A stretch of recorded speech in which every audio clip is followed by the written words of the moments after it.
بسم الله الرحمن الرحيم القارعة O'z dahshatlari ila odamlar qalbini qattiq qoquvchi qiyomat yaqindir.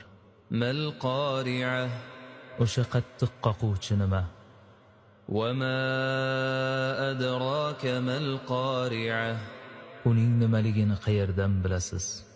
يوم يكون الناس كالفراش المبثوث U kuni odamlar ko'pligi va to'zib tarqalishi jihatidan xuddi atrofga to'zg'igan parvonalarga, o'zini o'tga uradigan kapalaklarga o'xshab qoladi.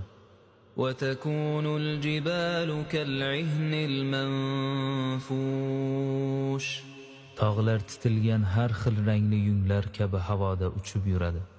فأما من ثقلت موازينه فهو في عيشة راضية U kuni kimning yaxshi amallari tarozida og'ir bossa, u jannatda hamma rozi bo'ladigan hayotda bo'ladi.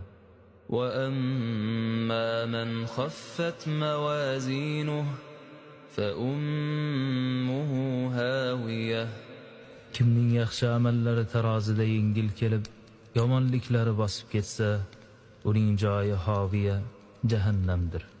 وما أدراك ما هي Ey payg'ambar, hoviya nimaligini bilasizmi? نار حامية